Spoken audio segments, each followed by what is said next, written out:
सुधांशु जी, बहुत बहुत स्वागत है आपका। आज सुधांशु जी, मैं जो आपसे चर्चा करने जा रही हूं वो केवल बीजेपी के सांसद सुधांशु जी से नहीं, बल्कि जो राम को समझते हैं, जो विज्ञान भी समझते हैं, जो धर्म को समझते हैं और जो आध्यात्म भी समझते हैं, मैं उन सुधांशु त्रिवेदी जी से मुखातिब हूं। तो सुधांशु जी, शुरुआत यहीं से कि राम आपके लिए क्या है, कौन है राम? देखिए, आपने अभी जो अपनी बात प्रारंभ की, रामो धर्म विग्रह, धर्म के विग्रह हैं, तो शायद आज बहुत से लोगों को और खासकर यंगर जनरेशन को तो बहुत सी चीजें विस्मृत हो गई। उसमें उनका भी दोष नहीं है। 3 पीढ़ियों से हमारी पढ़ाई इसी प्रकार की रही कि शायद उनके माता पिता में भी बहुत से लोगों को नहीं पता था। धर्म शब्द का अर्थ क्या है? धारणातीति धर्म, धारण करने से धर्म नहीं, किसी चीज को होल्ड करना। तो वो तत्व जिसने कि संपूर्ण सृष्टि को होल्ड किया हुआ है, वो धर्म होता है। जैसे हमारे यहां धर्म ये नहीं है जिसको आप हिंदू मुस्लिम सिख ईसाई कहते हैं।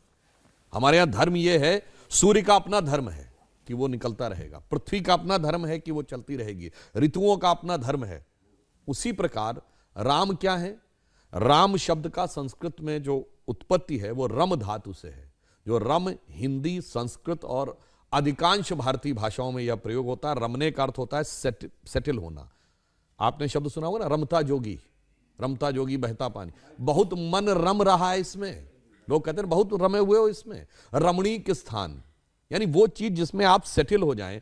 तो राम शब्द का जो व्याकरण के अनुसार अर्थ है वो है रमन्ते इति रामः, यानी वह तत्व जिसमें कि सारा संसार, सारी सृष्टि, सारा ब्रह्मांड, सारा क्रिएशन सेटल्ड है, दैट इज राम। तो धर्म ही धारण करता है और राम भी उसी के प्रतीक हैं जिसने कि संपूर्ण सृष्टि को धारण कर रखा है। इसलिए रामो धर्मः विग्रह एकदम सही व्याख्या है। बस केवल हमें फंडामेंटल्स की डेफिनेशन पता होगी ना तो हम सब समझ जाएंगे। जैसे आपसे कहते हैं ना कि आपको साइंस पढ़नी है, मान लीजिए हमने इंजीनियरिंग पढ़ी, तो फोर्स क्या है, मास क्या है, एक्सेलरेशन क्या है, वेलोसिटी क्या है, इसकी डेफिनेशंस पता होंगी तब तो न्यूटन्स लॉ पढ़ पाओगे कि F = ma क्या है, फोर्स = मास × एक्सेलरेशन क्या है। ठीक, तो उसी प्रकार धर्म और राम दोनों की शाब्दिक व्याख्या समझ लीजिए तो उनकी परमार्थिक व्याख्या क्या है इसका आभास आपको स्वतः लग जाएगा। धर्मो रक्षति रक्षिता हम सुनते आए हैं, समझते आए हैं, लेकिन वैसे आपने कहा धर्मो रक्षति रक्षिता, हमारे यहां कहा गया धर्म की रक्षा आप करोगे तो धर्म आपकी रक्षा करता है। कोई कहेगा ऐसे कैसे? अब आपको बता रहे हैं, अगर आपका धर्म यह है कि सड़क पर लेफ्ट साइड चलना है, सब अगर लेफ्ट साइड चलेंगे ट्रैफिक में कोई प्रॉब्लम नहीं आएगी। आप इधर उधर करना शुरू करेंगे, 2, 4, 5% लोगों तक तो ट्रैफिक चलेगा। अगर हर व्यक्ति अपना धर्म छोड़ देगा, सारा ट्रैफिक वहीं रुक जाएगा, नोबडी इज फॉलोइंग। तो इसलिए धर्म आपकी रक्षा करता है यदि आप धर्म की रक्षा करते हैं। पर यह भी कहा गया ना अपने यहां, जब जब होए धर्म की हानि, बाढ़ें अधम असुर अभिमानी, तब तब हरि धरि विविध शरीरा, हरहि कृपानिधि सज्जन पीरा। तो समय समय पे अनेक रूप लेकर भगवान अनेक लोगों को तय करते हैं कि जब धर्म की हानि हो, पीड़ा हो। अब जैसे अब थोड़ा राजनीतिक दृष्टि से अगर कह दूं तो हमारी सरकार आने से पहले महंगाई भी प्रचंड थी, भारत की अंतर्राष्ट्रीय स्थिति भी गिरी हुई थी, धमाके होते थे दिल्ली, मुंबई, गुवाहाटी, चेन्नई, सब कहीं पर भी आतंकवादियों के आगे नतमस्तक थे। तब शायद भगवान जी ने किसी को नियति के रूप में चुना, तो हो सकता मोदी जी को ही चुना हो कि भैया आप आइए और उसके बाद ये जितने भी लोग हैं जिन्होंने देश को कष्ट दे रखा है उस कष्ट के निवारण का माध्यम बनाए। हम तो ये कहते हैं माध्यम बनता है हर व्यक्ति, तो हो सकता है कि भगवान ने मोदी जी को इस चीज का माध्यम बनाया। जैसे विपक्ष ने ये कहा है कि आपने राम को माध्यम बना लिया है चुनाव का, आपने राम को कैंडिडेट बनाकर चुनाव में उतार दिया है। देखिए, जो लोग इस प्रकार की बात कहते हैं वो भूल ही जाते हैं चुनाव कब शुरू हुए। 1952 में हुआ ना पहला चुनाव, और श्री राम लला कब प्रकट हुए? 22-23 दिसंबर 1949। चुनाव का तो विषय ही नहीं था। और जब वो हुए तो उनकी सबसे पहले पूजा अर्चना किसने की थी? योगी आदित्यनाथ जी के गुरु महंत अवैधनाथ जी के गुरु महंत दिग्विजयनाथ जी ने। अब भैया हमारी तो पार्टी क्या मन में बनी, हम तो रामलला के साथ तब से खड़े हैं। यह विषय तो 500 साल का है, चुनाव का नहीं। पर अफसोस की बात यह है हमने कभी भगवान राम को चुनाव का मुद्दा नहीं बनाया। चुनाव छोड़िए, वो राजनीति का मुद्दा नहीं हो सकते, वो भारत की अस्मिता का मुद्दा है। और भारत से भी बढ़ के, जैसे मैंने बताया ना कि वो संपूर्ण विश्व, संपूर्ण सृष्टि के प्रतीक। हाँ, मगर बहुत से वो लोग थे जिन्होंने बाबरी को चुनावी मुद्दा बनाने का प्रयास किया था, परंतु वो उसमें असफल भी रहे और आज जिस स्थिति में पहुंचे, इस कारण से उनके मन में वो फीलिंग आती है कि वो चुनाव की बात कि हम बाबरी को याद करेंगे। अब ये बात हम पहले भी कह चुके हैं, पुनः कह सकता हूं। बाबरी को याद करेंगे तो बाबरी परंपरा में 4 भाई थे ना, शुजा, मुराद, दारा और औरंगजेब। एक ने 4 का कत्ल कर दिया था, 3 का, और सगे बड़े भाई दारा शिकोह का सर काट के थाली में सजा के जेल में शाहजहां को डाल के उसके पास भेजा था। और हमारे राम की परंपरा में 4 भाई हैं, राम, लक्ष्मण, भरत, शत्रुघ्न। एक पिता के वचन पे वन जाने को तैयार, दूसरा उनके साथ जाने के तैयार, तीसरा खड़ाऊ में रख के शासन करने को तैयार। तो उनसे पूछ लो भैया, जेल में जाना चाहते हो बुढ़ापे में और अपने दूसरे बेटे कटे हुआ सर देखना चाहते हो, या अपने बेटे को इतना आज्ञाकारी चाहते हो कि अगर वो कह दो कि सारी संपत्ति छोड़ दो तो छोड़ दे, मगर आप तो सब लड़ने के लिए तैयार रहते हैं ना। संपत्ति के लिए भाई बहन, भाई भाई सब आपस में लड़ने को तैयार हैं। तो इसलिए जो बाबरी की परंपरा में लेना चाहते हैं, तो मैं सिर्फ यह कहना चाहता हूं, देखिए यह देश रघुवर का देश है, यानी राम की परंपरा का। यह यदुवर का देश है, कृष्ण की परंपरा का। तो रघुवर की परंपरा से जोड़िए, यदुवर की परंपरा से जोड़िए, बाबर की परंपरा से मत जोड़िए। तुलसीदास जी अपने एक दोहे में कहते हैं, तुलसी ममता राम सो, समता सब संसार, राग ना रोष ना दोष दुख, दास भय भवपार। अब यहाँ तो तुलसीदास जी कह रहे हैं कि राम का असली भक्त वो है जिसके लिए सभी एक समान है और सभी के लिए एक समान ममता है। लेकिन बीजेपी पर और प्रधानमंत्री पर सबसे बड़ा आरोप ही ये लगता है कि वो हिंदू और मुस्लिम दोनों को अलग अलग चश्मे से देखते हैं।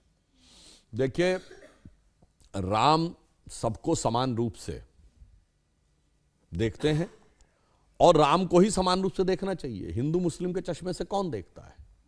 मैं पुनः ये बात कहना चाहता हूं, ये बताइए, हरे रामा हरे कृष्णा मूवमेंट आप सबने सुना होगा ना, 70s 80s में चला था। वो सारे के सारे तो वेस्टर्न यूरोप के थे, क्रिश्चियन थे, वो भी राम को मानते थे। अच्छा, ये इस्कॉन के कार्यक्रमों में आपको जितने वीडियो दिखाई पड़ते हैं, ये सब हिंदू हैं क्या? मजे की बात यह है, राम को मानते भी हैं। दुनिया में कोई दूसरा धर्म और मजहब बताइएगा जिसमें उस धर्म को न मानने वाले लोग उसके भगवान को मानते हो। और उससे मजे की बात यह, उनसे यह ना कहा जाता हो हमारे धर्म में कन्वर्ट हो जाओ। किसी ने कहा तुम लोग हिंदू बन जाओ ना। भगवान राम के नाम का टाइटल होल्ड करता है किस देश का राजा? Thailand, king Rama the 10th। Thailand तो हिंदू देश नहीं है। कहां की लेडी कहती है कि हमारी वंशावली भगवान राम से है? वो कोरिया, वो तो हिंदू देश नहीं है। और सबसे ज्यादा प्रतिशत के हिसाब से रामलीलाएं जिस देश में होती है वो इंडोनेशिया, दुनिया का सबसे बड़ा मुस्लिम देश है। तो भाई राम तो सबके हैं, मगर जानते हैं क्या है? राम तो सबके हैं, मगर जिनके दिमाग में Macaulay, marks, vote bank, corruption, जातिवाद ये सब चढ़ा हुआ है, उनके राम नहीं है। क्योंकि राम कैसे प्राप्त होते हैं? आपने तुलसीदास जी की एक चौपाई सुनाई, तो आज मैं भी कहना चाहता हूं भगवान कैसे प्राप्त होते हैं। तुलसीदास जी ने बताया है, भजहु अजहु तात भज तज कुटिलाई, यानी आज भी पुत्र कुटिलाई यानी कुटिलता को तज कर भज लो। अजहु तात तज भज कुटिलाई, राम राम भजे गति कह नहीं पाई। यानी अगर आप कुटिलता छोड़कर राम को भजेंगे तो सब प्राप्त होंगे। और हमारा तो एकमात्र धर्म है, मैं ईमानदारी से कहता हूं, जो कहता बिल्कुल हम नियम और साइंटिफिक ढंग से चलते हैं। भगवान राम वन में गए तो उन्होंने दिखाया कि यदि पूर्व जन्म के कोई कर्म थे, भगवान भी उससे बचे नहीं है। आप सबने सुना होगा ना, श्रवण कुमार की कथा सुनी थी ना, कि राजा दशरथ से गलती से श्रवण कुमार का वध हो गया था, सॉरी हत्या हो गई थी। वध शब्द कहना वहां गलत है, वध रावण का होता है। तो देखिए उसकी मृत्यु हो गई थी और श्रवण कुमार के माता पिता ने जो श्राप दिया, एक गरीब निसहाय व्यक्ति का श्राप भी सर्वोच्च सत्ता पर बैठे हुए व्यक्ति के ऊपर लगता है। यह है लॉ ऑफ नेचर। और उनको आखिर में प्राण वैसे ही छोड़ने पड़े अपने बेटे के वियोग में, जैसे श्रवण कुमार के माता। यह हमारे भगवान दर्शाते हैं। हमारे भगवान रूल को फॉलो करके बनते हैं, भगवान रूल को तोड़ के नहीं बनते। हमारे यहां भगवान राम जब अयोध्या से जाकर वो समुद्र पार करना था, लंका जाना था तो क्या समुद्र ने रास्ता छोड़ दिया था? नहीं छोड़ा था ना। बल्कि प्रकट होकर उसने कहा कि प्रभु भल कीनी सीख मोहि देनी, मर्यादा प्रभु तुमरी दीनी। आपकी दी हुई मर्यादा है कि समुद्र किसी के लिए रास्ता नहीं छोड़ता, तो क्या है जो तरीका है, सेतु बना सको तो उसके ऊपर से जाओ। दूसरे कुछ धर्म ग्रंथ है जहां छोड़ दिया था रास्ता। मगर मजे की बात यह, उनसे कोई नहीं पूछता साइंटिफिक टेम्परामेंट का प्रमाण दो। हमसे पूछा जाता है कि साइंटिफिक टेम्परामेंट का प्रमाण दो। इसलिए यह बात समझने की आवश्यकता है। इसीलिए तुलसी जी कहते हैं, काम क्रोध मद लोभ मोह को बहाचित सो दीजे, राम नाम रस पीजे। तो आज राम के नाम की बात हो रही है और कई युवा भी हमारे बीच में बैठे हुए हैं और ये पॉलिटिकल कमेंट्स भी सुनते रहते हैं। सुधांशु जी, आपने जाति मत भेद इसकी बात की, तेजस्वी यादव तो इससे और आगे बढ़कर ये कहते हैं कि चोट लगेगी तो अस्पताल जाना होगा, भूख लगेगी तो मंदिर जाने से नहीं होगा, मंदिर का लगा हुआ पैसा गरीबों को देना चाहिए। प्रसाद यादव जी 1997 में जेल गए थे। नहीं सुनिए तो, जेल से बाहर निकल के पहले कहां गए थे? अस्पताल में चेकअप कराने या मंदिर में? हनुमान जी के मंदिर गए थे पहले, मुझे बचपन में अच्छी तरह याद है। जबकि वो लालू प्रसाद यादव थे। 24 अक्टूबर 1990 को जब अडवाणी जी को समस्तीपुर में गिरफ्तार करवाया, दूरदर्शन की आर्काइव्स में कोई जाके देख ले, उनका बाकायदा बाइट है। वो कहे, ओ रामलला का के भीतर गड़ा हुआ है क्या? ये सब कोई बात नहीं है, ये सब बेकार का बात है, ये जात बिरादरी का देश है। ये बोलने वाले लालू प्रसाद यादव जी जेल से निकलकर सबसे पहले मंदिर में गए थे। तेजस्वी जी अपने पिताजी से पूछ लीजिए, और वो भी मैं अंतर बताता हूं। हर चीज की आवश्यकता अलग है। जैसे आपको भोजनालय में रोज जाने की जरूरत पड़ती है, मगर आप ये नहीं कहेंगे कि भूख लगती है तो अस्पताल नहीं जाओ। आप कहते हैं भूख लगती है भोजनालय जाओ। मगर अस्पताल की जरूरत कई वर्षों में एक आध बार पड़ती, पर वो जरूरत बहुत गंभीर होती है। आपको एक टाइम भोजन नहीं मिलेगा तो कोई फर्क नहीं पड़ेगा, 1-2 दिन तक भोजन भी नहीं मिलेगा तो भी आप मर नहीं जाएंगे। परंतु अस्पताल की जब जरूरत पड़ेगी, अगर 1 घंटे की भी देरी हुई तो आपके प्राण के लिए संकट उत्पन्न हो सकता है। क्योंकि अस्पताल भोजन से ऊपर है, उसी प्रकार मंदिर अस्पताल से भी ऊपर है। यह आपके अंदर की जिस चेतना की अभिव्यक्ति करता है, उसकी जीवन में एक आध बार जरूरत पड़ती है, पर वो जरूरत आपके शरीर की आवश्यकता से ऊपर होती है। हो सकता है कई जन्मों में एक बार जरूरत पड़े। परंतु अब मैं बताना चाहता हूं तेजस्वी जी के लिए भी, हम सबने बचपन में एक वो इंग्लिश की कहावत सुनी ना, if wealth is lost nothing is lost, if health is lost something is lost, if character is lost everything is lost. तो वेल्थ, ये सब तो दल खैर वेल्थ के ही चक्कर में पड़े हुए हैं। ये गरीब गुरबा का परिवार था ना, आज फार्म हाउस भी है, मॉल भी है और ये भी है, जबकि 30 साल से ना किसी ने नौकरी की ना किसी ने बिजनेस किया है। ठीक, चलिए, wealth is lost nothing, health is lost something is lost, यानी हेल्थ वेल्थ से ऊपर है। अब क्या कहते हैं, अस्पताल में हेल्थ का निदान होता है, and character is lost everything is lost, और मंदिर में चरित्र का निर्माण होता है। इसलिए वो चीज उससे ऊपर है, परंतु उसको समझने के लिए भी उसी प्रकार की दृष्टि चाहिए। अब मैं जितेंद्र अवार्ड के बयान की बात करती हूं। वो पैदा तो इसी युग में हुए हैं, लेकिन वो ये कह रहे हैं कि तब कोई चावल था, राम जी भी मांस खाते थे, हम भी मांस खाते हैं, हम राम को मानते हैं। सुधांशु जी, आप इस पर अपनी बात रखिएगा कि इस तरीके के बयान क्यों आते हैं। उससे पहले मैं दर्शकों के लिए भी और मेरे साथ जो यहाँ पर ऑडियंस में युवा बैठे हैं उनके लिए भी, मैं वाल्मीकि की रामायण पढ़ रही थी और उसके सुंदरकांड के अध्याय 36 के श्लोक 41 में लिखा है, ना मांस राघवो भुक्ते ना चापो मधु सेवते वन्य सुविहितम नित्यम भक्त स्नाति पंचमम। अब इसका अर्थ ये हुआ कि राम ना मांस का सेवन करते थे ना वो मधु का सेवन करते थे। जो शास्त्रों में लिखा हुआ है उसी के आधार पर कंद वन्य फल फूल इसका आदि का वो सेवन करते थे। ये शास्त्र सम्मत जो वाल्मीकि रामायण में लिखा है। पता नहीं उन्होंने कौन सी रामायण पढ़ ली या कौन सी बहुत बड़ी समस्या क्या है कि पढ़ हमारे यहाँ बाकी सब्जेक्ट्स में तो बगैर पढ़े हुए कोई कमेंट्री नहीं कर पाता, यहाँ सब कमेंट्री करने लगते हैं। देखिए, मैं आपसे किसी से कहूँ कोई मेडिकल के ऊपर कमेंट्री करे तो कहे कि भाई क्या आपने डिग्री ली है MBBS की? नहीं तो फिर काहे डॉक्टरी कमेंट्री कर रहे हो? यहाँ डॉक्टरी की डिग्री तो छोड़िए, MBBS के बाद वो सुपर स्पेशलाइजेशन MCH वगैरह तो छोड़िए, अरे जूलॉजी बॉटनी केमिस्ट्री भी नहीं पढ़ी है और ज्ञानदेव पाणे बन के पूरा भाषण देने लगते हैं ऊपर तक जाके कि साहब ये इसका मतलब है। मैं विनम्रता से पूछना चाहता हूं सारे नेताओं से, आपने संस्कृत पढ़ी? किस गुरुकुल में पढ़ी, वैदिक संस्कृत किस गुरुकुल में दीक्षा लेके पढ़ी, और तब आप टिप्पणी करिए कि इसके अनुसार यह सही है कि वो गलत है। अरे भाई, इंजीनियरिंग कॉलेज में इंजीनियरिंग पढ़ी, तब कहो कि इस गियर में, इस पिनियन में या इलेक्ट्रॉनिक के इस सर्किट में मुझे यह चीज गलत नजर आ रही है। और कायदे से तो आईआईटी से पीएचडी करो, तब जाके बोलने की स्थिति आएगी। मगर यहां कुछ नहीं पता, हवा में दो चार बातें मैकाले मार्क्स के जमाने से सुन ली और उसके बाद आकर लोग बोलने लगते हैं। दुख की बात है, क्यों बोलने लगते हैं? चंद कट्टरपंथी वोटों के में से कुछ हिस्सा मिल जाए इसके लिए।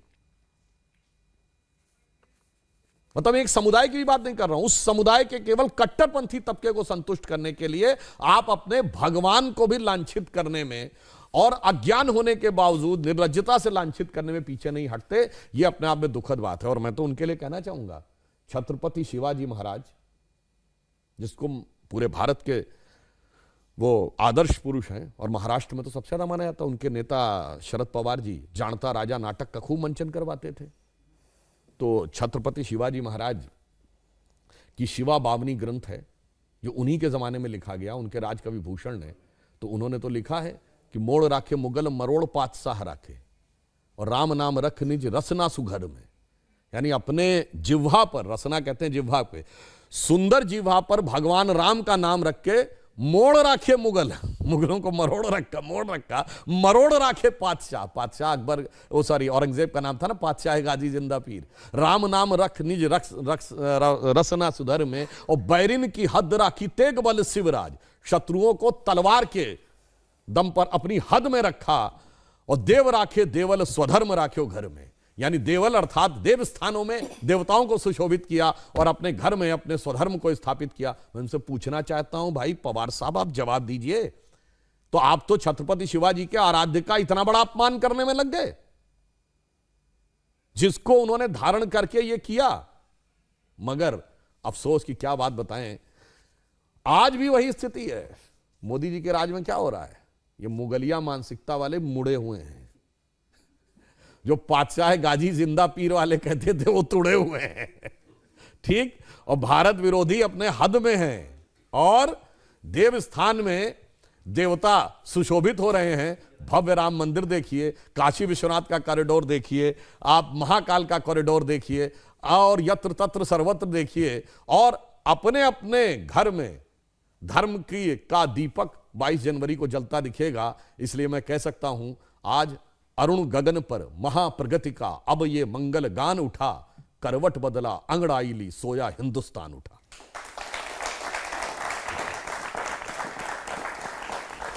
लेकिन सुधांशु जी, जो बात राम मंदिर के विषय में कही जाती है कि राम मंदिर की आवश्यकता क्यों है, पहले तो ये आप बताइएगा कि ये आवश्यकता क्यों है, और दूसरा, केवल मंदिर के बारे में ही क्यों कहते हैं? कोई ये क्यों नहीं कहता मस्जिद की आवश्यकता क्यों है, या चर्च की आवश्यकता क्यों है, या गुरुद्वारे की आवश्यकता क्यों है?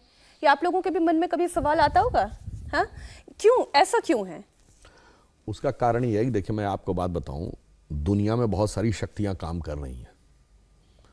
वो पॉलिटिकल शक्तियां भी हैं, वो थियोलॉजिकल शक्तियां भी हैं, वो आइडियोलॉजिकल शक्तियां भी हैं, और स्पिरिचुअल शक्तियां हों। सिर्फ हिंदुओं को अपनी शक्ति के बारे में कॉन्फिडेंस में कमी है, बाकी सबको हमारे बारे में कॉन्फिडेंस में कमी नहीं। देखिए, मैं नहीं कह रहा हूं, मैं ये नहीं कह रहा हूं कि दूसरे धर्म वालों को अपने पे, उनको पता है असली ताकत इसके पास है, और इसकी ताकत सोई रहनी चाहिए हनुमान जी की तरह। जैसे राक्षसों को पता था जिस दिन हनुमान जी की शक्ति जागृत हो जाएगी, उस दिन हमें कोई बचा नहीं पाएगा। तो आज क्या होता है कि पूरी दुनिया का अटैक, बहुत सी शक्तियां राष्ट्रीय भी हैं, अंतर्राष्ट्रीय भी हैं, वो हिंदू धर्म को नष्ट करने और कमजोर करने के लिए लगी रहती हैं। इसीलिए जो मैंने पहले भी एक आध बात कही, आप सबने गजवाए हिंद शब्द सुना होगा। गजवाए यूरोप और गजवाए रशिया क्यों नहीं? गजवाए चाइना क्यों नहीं? हमसे बड़ा इलाका है ना वो। काहे भाई, इंडिया में कितना लैंड मास है? 2.4% ऑफ द एंटायर वर्ल्ड। भाई 2 कुछ % जीत कर पूरी दुनिया कैसे जीत लोगे भाई? बताएं कैसे जीत लेंगे? क्योंकि श्री अरविंदो ने कहा था, महर्षि अरविंद ने, कि जो स्थान हमारे शरीर में आत्मा का है, कितना अंगुष्ठ मात्रेण, जो हमारे यहाँ उपनिषद में कहा गया अंगूठे के भर का स्थान आत्मा का रहता है, वो स्थान पूरे भारत में, पूरी विश्व में भारत का है। तो उनको पता ऊर्जा का, आध्यात्मिक ऊर्जा का स्रोत ये है। और ये मैं इसलिए प्रमाण के साथ कहता हूं, पूरी दुनिया की सभ्यताएं नष्ट हो गई, चाइना से शुरू करके आप इंका माया एस्टेक तक चले जाइए, Roman civilization, Babylonian civilization, Turkish empire, Mesopotamian empire, सब खत्म।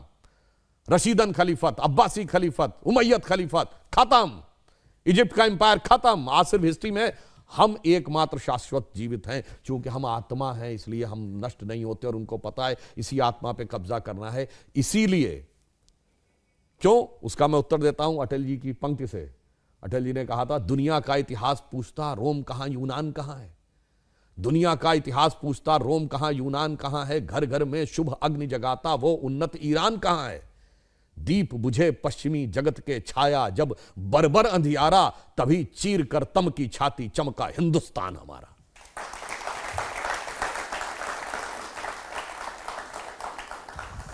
और इसीलिए मैं आपको एक और बात बताऊं, इसलिए भी मैं उनकी भी गलती नहीं मानता हूं। देखिए, उन लोगों को एक माइंडसेट है, सीमेटिक थॉट ये कहता है। देखिए, एक और बात बताऊं यहां पे थोड़ा अलग हटके, हिंदू धर्म और भारतीय परंपरा में एक बहुत अंतर था। हमारे यहां कोई रिस्ट्रिक्शन नहीं था। ईमानदारी की बात कहें, गृहस्थों का कर्तव्य होता था, जो धर्म गुरु होते थे उनका मत संप्रदाय होता था। जैसे हमारे यहां कोई समस्या नहीं, आप देवी के भक्त हैं या शंकर जी के भक्त हैं, आप कृष्ण के भक्त हैं या राम के भक्त हैं या गणेश के भक्त हैं, कोई फर्क नहीं पड़ता। आप जहां आपकी जिज्ञासा शांत हो चले जाइए। इसलिए आप द्वैत को माने, अद्वैत को माने, विशिष्टाद्वैत को माने, द्वैताद्वैत को माने, कोई फर्क नहीं पड़ता। इसीलिए हमारे जो धर्म है, यानी जो भारत से उत्पन्न हुए हिंदू फैमिली के धर्म, आप मंदिर में जाइए या बौद्ध मठ में जाइए या गुरुद्वारे में जाइए या जैन मंदिर में जाइए, कोई फर्क नहीं पड़ता, क्योंकि जहां से ज्ञान मिलता वहां चले जाइए। इसीलिए हिंदू मजार पे भी चला जाए तो कोई फर्क नहीं पड़ता, चर्च में भी वो चला जाता है तो कोई आपत्ति नहीं करता। पर सीमैटिक रिलीजन्स में प्रॉब्लम है। अगर आप चर्च में जाते हैं तो आप मस्जिद नहीं जा सकते। आप मस्जिद में जाते हैं तो you are not allowed to go in the church. और जब वो उस नजरिए से देखते हैं तो उनको बहुत सारी समस्याएं नजर आती हैं कि अरे ये तो अलग अलग है। अरे अलग नहीं है भाई, ये धरती है, धरती पे बहुत सारे पंथ हैं, आप पंथ हो, इसलिए आपको नजर आता है एक single line, single agenda, single book, single God and single way of worship. इसलिए अंतर है। तो सीमेटिक थॉट की वजह से प्रॉब्लम है। मैंने कहा ना, ये सब सीमेटिक थॉट के, आज जो प्रधानमंत्री जी ने कहा ना कि अमृत काल में अमृत निकलने से पहले विष निकलना पड़ेगा ना, तो वो उससे पहले जरूरी है। इसीलिए इन लोगों के लिए मैं एक पंक्ति कहना चाहता हूं कि अपने वतन पर सदियों तक है रही हुकूमत गैरों की, लेकिन कुछ चेहरों पर अब तक धूल है उनके पैरों की।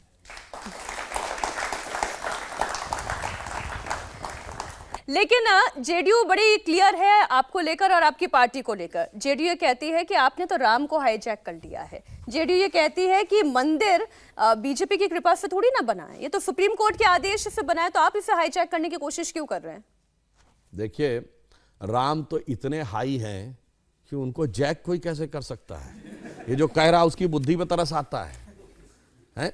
मतलब देखिए, भगवान अनंत हैं और उसके बाद वो किस रूप में आते हैं समझने के लिए बड़े बड़े लोगों की बुद्धि फिर जाती है। आप सबने वो बड़ा प्रसिद्ध भजन है, भय प्रकट कृपाला दीन दयाला कौशल्या हितकारी, सुना है ना? बहुत से लोगों ने इसमें 10 में से 9 लोगों ने इसका अर्थ नहीं ध्यान दिया होगा। उसमें आगे एक लाइन है, ब्रह्मांड निकाया निर्मित माया रोम रोम प्रतिवेद कहें, यानी वेद कहते हैं जिनके रोम रोम से कितने ही ब्रह्मांड और माया निर्मित होती है। सो मम उर्वासी यह उपहासी, यानी कौशल्या जी कहते हैं वो जिनके के रोम रोम से अगणित ब्रह्मांड उत्पन्न होते हैं, वो मेरे गर्भ में आकर स्थापित हो गए हैं। यह उपहास यानी मजाक की बात लगती है। किसके लिए? सुनत थीर धरी मत न रहे, यानी जो बड़े बड़े बुद्धिमान हैं उनकी मत स्थिर नहीं रह पाती, वो कंफ्यूजिया जाते हैं। इसीलिए ये लोग कंफ्यूजिया रहे हैं। और मैं यहां एक और बात कहूं, बेटा रामचरितमानस तो 500 साल पहले लिखी गई है। ये मल्टी यूनिवर्स की थ्योरी कब आई है? मजाक उड़ाया जाता था कि मल्टीपल ब्रह्मांड कैसे हो सकते हैं।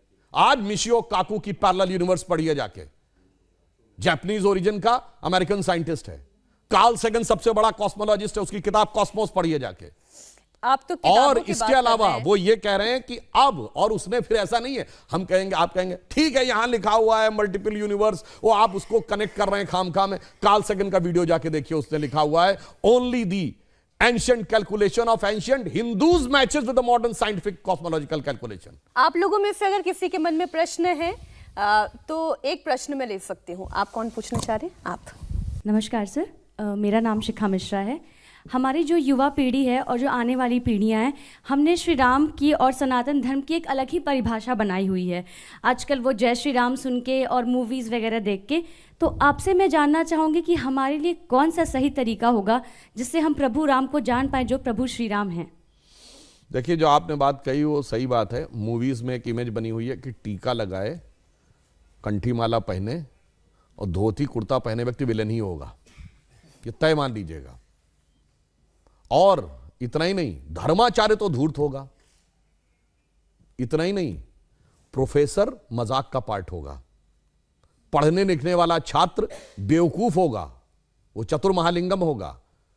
और क्लास बंक करने वाला इंटेलिजेंट होगा। पॉकेट मारने वाला व्यक्ति जो होगा वो तो उदार होगा, क्योंकि वो चोरी करके बांट रहा होगा। ठीक। और जो बिजनेसमैन है या जो नौकरी कर रहा, वो बेवकूफ टाइप का दिखाया जाएगा, वो जिंदगी की दौड़ में पिछड़ता दिखाया जाएगा। अरे बहुत सारी चीजें दिमाग में भरी गई हैं फिल्मों में। ये बताइए, ये फौजी के डिसिप्लिन का मजाक उड़ेगा। हर हिंदी फिल्म में साउथ इंडियन मजाक का पार्ट होगा। हम लोग के जन्म के आसपास के जमाने की फिल्म वो कौन सी थी, पड़ोसन, मास्टर पिल्लई, एक चतुर नार करके सिंगार, वो भी मजाक के पार्ट होंगे। और अभी इधर कौन सी फिल्म थी, इसमें खजाना खोजने के लिए जाते हैं, जिसमें वो कहता है कि गोवा तक पहुंचने के लिए कितना टाइम लगेगा। उसने कहा जब तक नाम बताऊंगा तो बता देगा, श्रीनिवास, वेंकटेश, फलाना, अय्यर, उसका ही मजाक। भाई ये क्या है? उत्तर दक्षिण में लड़ाना है। हर फिल्म में सरदार मजाक का पार्ट होगा। बहुत बड़ा षड्यंत्र था, ये एक लेफ्टिस्ट एजेंडा था। और इसमें मैं ये नहीं कह रहा हूं कि इस फिल्म वालों ने जान के किया है, वो तो बेचारे खुद भी नहीं जानते। उनका माइंडसेट ऐसा कि उसके टूल बन गए। तो नई पीढ़ी ने तो बहुत कुछ ऐसा ही देखा है और ये बड़े करीने से उसके दिमाग में बैठा दिया गया है। अरे भाई, हम लोग भी बच्चे थे तो ऐसी बात रहती थी, बाबा आ जाएगा, झोली बाबा पकड़ के ले जाएगा, तो मतलब वो दाढ़ी वाला बाबा ही झोली होगा। और मैं किसी के प्रति अवमानना नहीं करना चाहता, मगर एक बात बताइए, कभी किसी मौलवी को नेगेटिव रोल में दिखाया गया हो तो बताइए? इवन आतंकवाद वाली फिल्मों में भी उसको करेक्टर रोल में दिखाया जाएगा। ये सोचने की बात है। एक ही फिल्म में, अमिताभ बच्चन जी की फिल्म है 1970 के दशक की, जिसमें जब उनकी भाभी आती हैं और या मां अगर उनको प्रसाद देगी, मैं नहीं लेता ऐसा प्रसाद, मैं नहीं मानता ऐसे भगवान को जो गरीब का पेट नहीं भर सकता, उसी फिल्म में 786 का बिल्ला उनकी जान बचाता है और उसको यूं हाथ से लगा रखते। सोचिए कैसे दिमागों में चीजें भरी गई हैं। इसलिए मैं युवा पीढ़ी से कहूंगा, इस जगत प्रपंच से बाहर निकलिए और ओरिजिनल अपने टेक्स्ट पढ़िए। विवेकानंद का साहित्य पढ़िए, स्वामी राम तीर्थ का साहित्य पढ़िए, श्री अरविंदो का साहित्य पढ़िए, गांधी जी ने जो लिखा है उसको पढ़िए। कार्यक्रम के शुरू होने से पहले कुछ आप विवरण दे रहे थे, मैं चाहती हूँ वो दर्शकों तक भी पहुंचे। कैसे समय की चाल बदली। देखिए, हम आपको एक बात ये बताएं, आप सब ने शनि की 7.5 वर्ड सुना होगा। ये 7.5 का मतलब क्या होता है? शनि एक राशि पे 2.5 साल रहता है और वो इतना शक्तिशाली, जिसे ढैया कहते हैं आप, एक उसकी इतना शक्तिशाली होता है कि एक राशि आगे और एक राशि पीछे तक इंपैक्ट रखता है। यानी कोई बहुत पावरफुल है तो उसका इंपैक्ट एक स्टेप आगे एक स्टेप पीछे, तो 2.5, 2.5, 2.5, 7.5। तो कहते हैं ना, पहली ढैया, दूसरी ढैया, तीसरी ढैया। 12 राशियां हैं तो टोटल कितना हुआ? 12 × 2.5, 30 ईयर्स। तो शनि का रोटेशन साइकिल 30 ईयर्स है। भगवान राम के भी तो 7.5 लगी थी, कहा था तो बन गए थे। तो 2.5 साल मतलब 30 साल का रोटेशन साइकिल शनि का है। ये तो हमें हजारों साल से पता था, इनको कब पता चला? अभी 100-200 साल पहले। और ये बताते हमको, यार हम साइंटिफिक थे, तुम नहीं थे।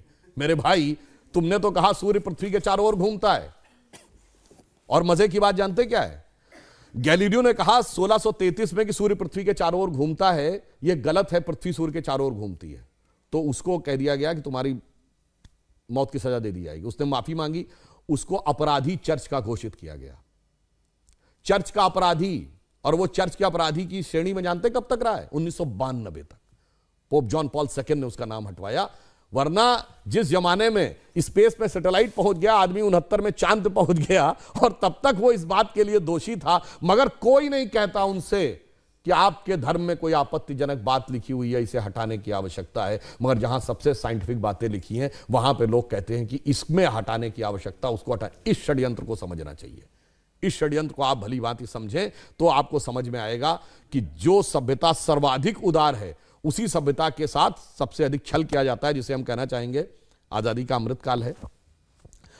तो हम कहते थे ना, हो गए हैं स्वप्न सब साकार कैसे मान ले हम, टल गया सर से व्यथा का भार कैसे मान ले हम, राष्ट्र को है लोग भूले, स्वार्थ है युग मंत्र सारा, वर्ग जाति विभेद की अब बह रही है कलुष धारा, इस अमा के तिमिर को, यानी अमा अंधकार, तिमिर मतलब अंधकार, रात्रि के अंधकार को अब अरुणिमा क्या मान ले हम, टल गया सर से व्यथा का भार कैसे मान ले हम। और आगे की लाइन सुनिए, वो महत्वपूर्ण है, वेशवाणी तत्व दर्शन दूसरों से यह सभी ले, विकृति को हम ग्रहण करते निज प्रकृति को आज भूले, इस विदेशी नकल को अब अस्मिता क्या मान ले हम, हो गए हैं स्वप्न सब साकार कैसे मान ले हम। इसीलिए मोदी जी ने क्या कहा है, अमृत काल के जो 5 प्रण हैं उनमें पहला है भारत को विकसित राष्ट्र बनाना है, दूसरा है गुलामी की मानसिकता के हर प्रभाव से अपने को मुक्त करना है, और तीसरा है अपनी विरासत पे गर्व करना है।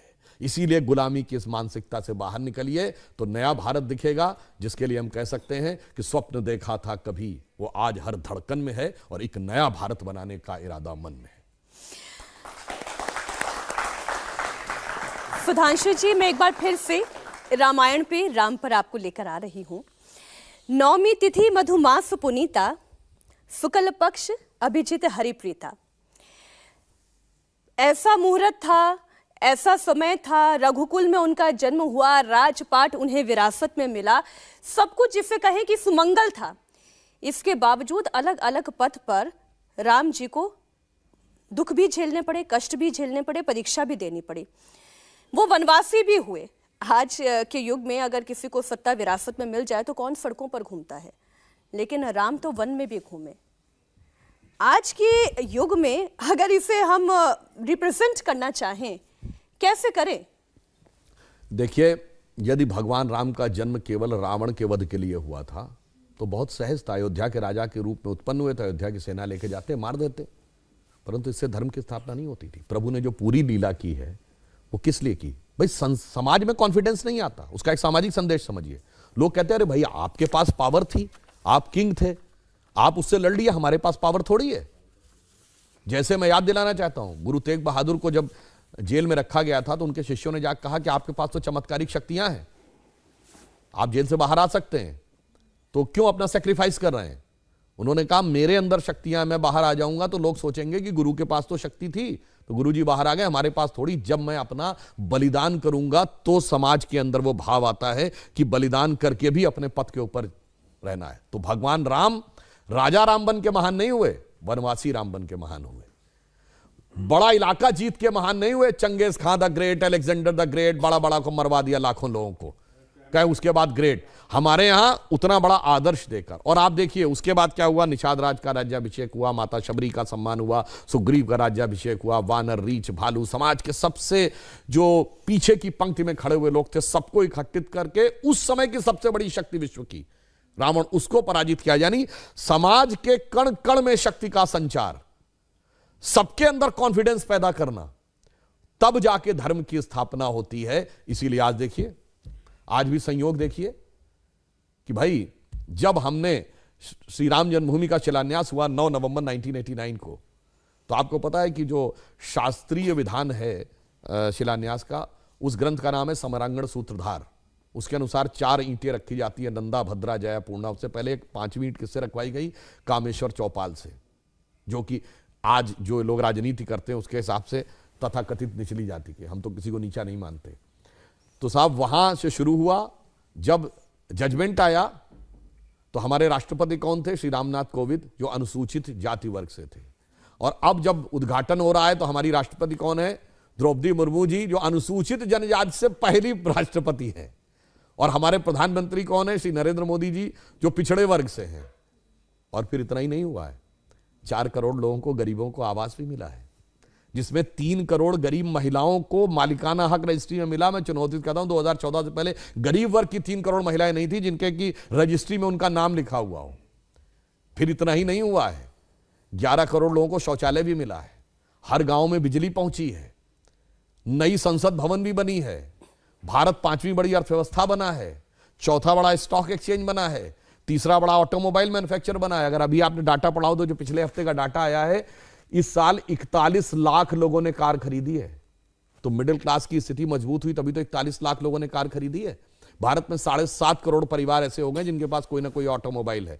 यानी भगवान सबको शक्ति संपन्न करने के बाद अपने घर में आके प्राण प्रतिष्ठा कर रहे हैं।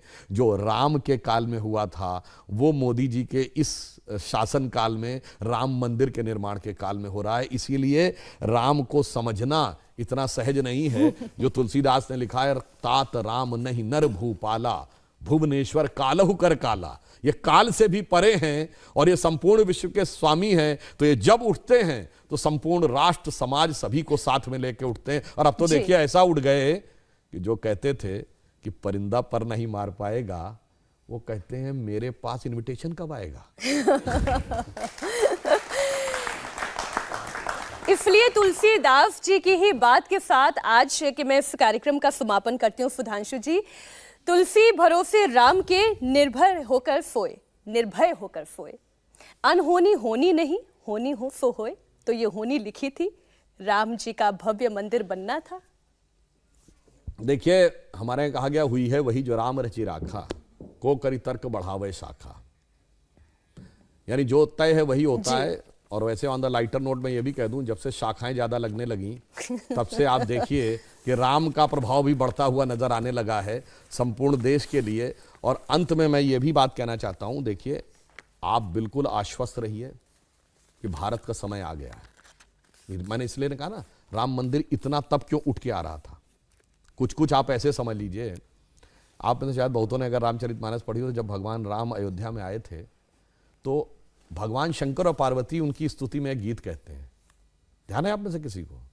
जय राम रमा रमणम शमनम भवताप पया कुल पाही जनम। ये सुना तो जरूर होगा मगर इसका प्रसंग नहीं पता होगा। और आज देखिए संयोग, जब राम लला अपने मंदिर में आके प्राण प्रतिष्ठा कर रहे हैं तो भारत चंद्रमा के अछूते कोने को छूने वाला भी दुनिया का पहला देश बन गया सदन पोल पे।